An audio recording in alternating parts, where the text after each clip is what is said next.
Chers amis, bonjour, je suis très content de vous retrouver sur un sujet qui m'est cher, et qui est la politesse, et donc au fil des mots et de l'histoire qui vient de paraître.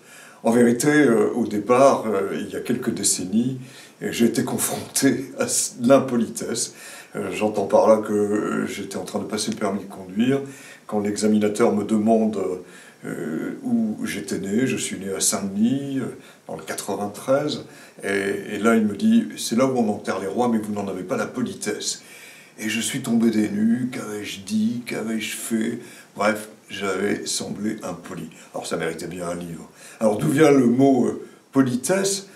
Il faut remonter au latin, polire, qui s'adaptait au fait de polir la laine, et on pouvait aussi polir un champ, donc c'était de rendre lisse. Quand ça passe en français, on est en 1180 et qu'on évoque une jeune femme polie, il ne faut pas se tromper, ça veut dire qu'elle a le visage lisse. Ça va durer très longtemps, il faut attendre Montaigne pour qu'au XVIe siècle, poli puisse définir quelque chose d'harmonieux entre les êtres.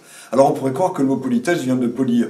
Oui et non, parce qu'en fait c'est de l'italien, on l'a emprunté à politezza, qui en italien voulait dire la même chose, le fait d'être poli, puis au XVIe siècle a évoqué aussi une harmonie dans les arts, et quand ça passe en français, c'est encore le fait d'être lisse, harmonieux, mais on n'évoque pas les liens entre les êtres, il faut attendre le XVIIe siècle, et notamment La Rochefoucauld, qui, bien que de tempérament quand même un peu pessimiste, croyait en la politesse entre les êtres.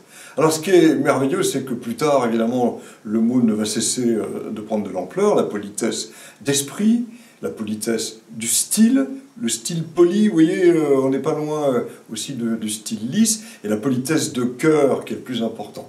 Et Schopenhauer évoquera alors les porcs-épics, disant que dans le fond la politesse, quand les porcs-épics se rassemblent parce qu'ils ont froid, ils veulent être entre eux, s'ils sont trop près, ils se piquent, s'ils sont trop loin, ils ont froid. C'est trouver la très bonne distance. Bon, l'image est assez belle, mais on va peut-être conclure, puisque j'ai peut-être, je sais pas, 500 citations dans ce livre, j'ai vraiment beaucoup travaillé sur les écrivains, avec un propos que je trouve formidable par un grand prix de philosophie de l'Académie française, en 2000, et il s'agit donc de Gustave Thiebaud, qui dit « La terre deviendrait vite inhabitable si chacun cessait de faire par politesse ce qu'il est incapable de faire par amour. Inversement, le monde serait presque parfait si chacun arrivait à faire par amour tout ce qu'il fait par politesse. » Alors on le voit, la politesse, une autre citation ici, qui est donc extrait du journal de David Thoreau. « La vraie politesse n'est que la confiance